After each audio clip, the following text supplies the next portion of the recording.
Hello my dear farmers, எல்லாரும் எப்படி இருக்கீங்க? எல்லாரும் நல்லா இருப்பீங்கன்னு நினைக்கிறேன். பனை மரம்ன்றது பார்த்தீங்கன்னா ஆப்பிரிக்காவை தாயகமாக கொண்டது. 2015 கணக்கெடுப்புப்படி இந்தியாவில் 10 கோடி பனை மரங்களும் தமிழகத்தில் மட்டுமே 5 கோடி பனை மரங்களும் இருக்கு. இதில் நெல்லை, தூத்துக்குடி, ராம்நாத் இந்த மாவட்டங்களில் மட்டுமே பார்த்தீங்கன்னா அதிக அளவிலான பனை மரங்கள் காணப்படுது. 1978ஆம் ஆண்டு பார்த்தீங்கன்னா பனை மரத்தை நம்முடைய மாநில மரமாக அறிவிக்கிறாங்க. பனைமரம் முதிர்ச்சி அடையத்துக்கு 15 வருடங்கள் வரைக்கும் ஆகும். 30 மீட்டர் உயரம் வரைக்கும் வளரக்கூடிய தன்மை கொண்டது. ஒரு ஆண்டுக்கு பார்த்தீங்கன்னா 150 பழங்கள் வரைக்கும் கொடுக்கும். 95 நாளில் 295 லிட்டர் வரைக்கும் பதநீரை நம்ம பனை மரத்துலேருந்து பெறலாம். இது மட்டும் இல்லாமல் அதோட பனை கிழங்கு, பனை ஓலை இது எல்லாமே பயன்பெறக்கூடிய விஷயமா இருக்கு. இந்த பனை மரத்தோட ஆங்கில பெயர் என்னன்னு பார்த்தீங்கன்னா பால்மைரா அப்படின்னு சொல்லுவாங்க. ஸோ இந்த அளவுக்கு பயன் இருக்க அந்த காரணத்தினால இதை பார்த்தீங்கன்னா கல்ப விருட்சம் அப்படின்னு சொல்லுவாங்க. இதனால பார்த்தீங்கன்னா தமிழ்நாடு அரசு டிஎன் கோஆபரேட்டிவ் சொசைட்டி ஃபார் பால்மைராவும் உருவாக்கியிருக்காங்க.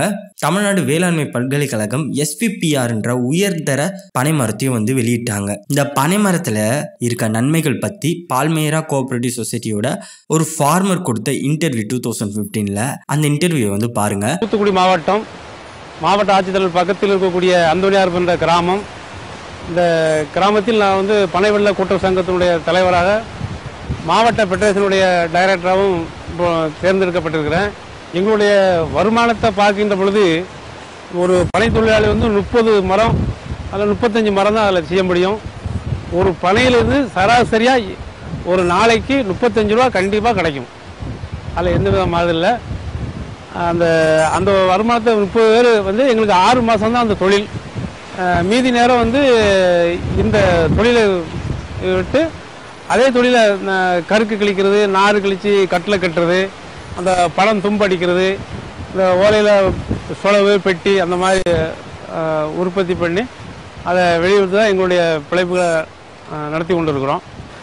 எங்களுடைய தொழிலை பொறுத்தவரையில் இயற்கையாகவே எந்த பனைக்கும் உரம் போடுறதும் இல்லை, தண்ணி பாய்க்கிறதும் இல்லை. ஒரு இயற்கையான பொருளை தரக்கூடியது இன்றைக்கி நாட்டில் இருந்தால் அது பனை மரம் தான். அரசாங்கம் இந்த கருப்பட்டியில் மக்கள் சாப்பிட்டாருன்னா என்னென்ன சத்து இருக்குங்கிறத தெளிவுபடுத்தினா, இப்போ எங்களுக்கு தெரிந்த அளவுக்கு இந்த பையனை குடித்தா மாலக்கண் நோய் வராது, யானைக்கால் நோயின்னு முன்னால் சொல்லுவாங்க, அந்த நோயும் வராது கூடாத சத்து இதில் இருக்கிறது. கண் பார்வை ரொம்ப கூர்மையாக கிடைக்கும். இந்த கொக்கோ கோலா, 7-அப்லாம் எந்த அளவுக்கு டெவலப்மெண்ட் பண்ணி விற்காங்களோ அதே மாதிரி இந்த பையனையும் ஒரு நல்ல ஒரு மாடல் பண்ணி அதை வெளிச்சந்தைப்படுத்தினார்கள் என்றால் இந்த தொழிலாளர்களுக்கு ஒரு நல்ல ஒரு வாய்ப்பு கிடைக்கும். கருப்பட்டியில் கல்கண்டு செய்யலாம். கல்கண்டில் இன்றைக்கி நிறைய பேருக்கு முட்டு வலின்னு சொல்கிறாங்க. அந்த முட்டு வலிக்கு ஒரு அருமையான மருந்து அந்த கல்கண்டு. அதோட கொஞ்சம் மிளகும் அந்த கல்கண்டையும் நுணுக்கி சாப்பிட்டா அந்த நோய் வர்றதுக்கு வாய்ப்பில்லை, சளி பிடிக்காது. குழந்தைகளுக்கு அது ஒரு விசேஷமான மருந்தாகும். இந்த அளவிலான நன்மைகள் இருந்தாலும் தமிழக அரசுக்கு கீழே இயங்கிட்டு இருக்க தமிழ்நாடு தோட்டக்கலை மற்றும் மலைப்பயிர்கள் இதில் எந்த அளவுக்கு முயற்சிகள் எடுக்கிறாங்கன்னு கேட்டிங்கன்னா கொஞ்சம் கூட இல்லை. பால்மைராவோட அதை வச்சு நம்ம பனை மரத்தோட அந்த தொகைன்றது குறைஞ்சிக்கிட்டே வந்துக்கிட்டு தான் இருக்குது. கடந்த ஒரு சில வருடங்களில் பார்த்தீங்கன்னா இதோட வளர்ச்சின்றது ரொம்ப குறுகியதாக வந்திருக்கு. பொதுமக்களிடம் இவங்க விழிப்புணர்வு ஏற்படுத்ததே இல்லை. ஸோ இதில் பார்த்தீங்கன்னா இப்படி ஒரு வீரிய ரகம் SPPR மாதிரியான ஒரு வீரிய ரகம் இருக்குது. இது பார்த்தீங்கன்னா கிள்ளிக்குளம் வேளாண்மை பல்கலைக்கழகத்தில் கிடைக்குது அப்படின்ற அந்த இன்ஃபர்மேஷன்லாம் பொதுமக்களுக்கு தெரிய மாட்டேங்குது. ஸோ இதில் ஒரு கோஆப்ரேட்டிவ் சொசைட்டி இருக்குது அப்படின்றது தெரிய மாட்டேங்குது. நான் ஒரு உதாரணம் சொல்கிறேன். நம்ம சேனல்லே ஒரு வீடியோ இருக்குது, லாவெண்டர் கல்டிவேஷன் சொல்லியிருப்பேன். CSIR என்ற நிறுவனம் பார்த்தீங்கன்னா அது ஒரு மத்திய நிறுவனம்.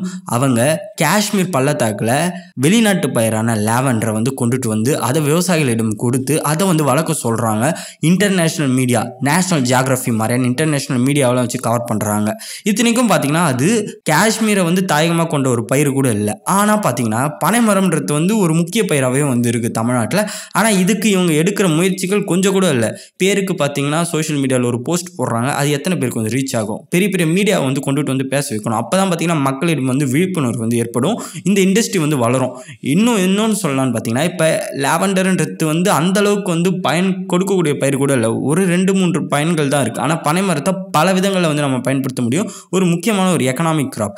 ஆனால் தோட்டக்கலைத்துறை இதில் ஒரு வேலையுமே வந்து செய்யறதில்ல. தோட்டக்கலை அதிகாரிகளும் என்ன பண்ணுறாங்கன்னு தெரியல, தூங்கிட்டு இருக்காங்கன்னு நினைக்கிறேன். ஆஃபீஸில் 1.5 லட்ச ரூபா சம்பளம் வாங்கிட்டு அமைதியாக இருக்காங்க. இதை போய் ஃபார்மர்ஸ் அண்டை இவங்க வேலையே அதுதான், எக்ஸ்டென்ஷன் ஒர்க் பண்ணுறது தான் வேலை. அது என்ன பண்ணுறாங்க, இவங்க ஒன்றுமே பண்ணுறதில்ல. ஆல்ரெடி விவசாயத்துறை தோட்டக்கலைத்துறைன்றது வந்து வளர்ச்சியே இல்லாமல் ரொம்ப கீழே நோக்கி வந்து போயிட்டு இருக்கு. இந்த அளவுக்கு வந்து ஒரு முக்கிய பயிரை பார்த்தீங்கன்னா இவங்க நேஷனல் ஜியாகிரபி மாதிரியான இன்டர்நேஷனல் மீடியாவை கொண்டுட்டு வந்து கூட கவர் பண்ண தேவையில்ல. மெயின் ஸ்ட்ரீம் மீடியாவில் தொடர்ந்து வந்து புஷ் பண்ணி விடலாம். ஆனால் அதெல்லாம் பண்ணுறதே இல்லை சுத்தமாக. இதோட அந்த வளர்ச்சின்றது வந்து ரொம்ப ரொம்ப குறைஞ்சிக்கிட்டு வந்துட்டு இருக்கு.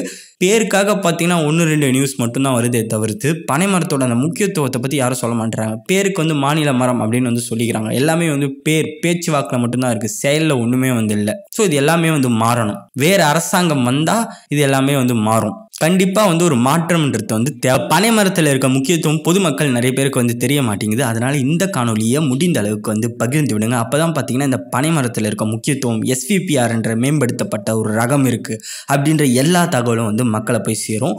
இது மாதிரியான உங்களுக்கு தெரிந்திராத வேளாண்மை சம்மந்தப்பட்ட தகவல் எல்லாத்தையுமே வந்து டெக்கோடோனில் வந்து சொல்லுவேன் நான். ஸோ அதனால் டெக்கோடோன் வந்து சப்ஸ்கிரைப் பண்ணிக்கோங்க. இது மாதிரியே இன்னொரு பயனுடைய தகவலோடு உங்களை அடுத்த காணொலியில் சந்திக்கிறேன். அது வரைக்கும் முழுவோம் உயர்வோம். நன்றி. தேங்க்யூ.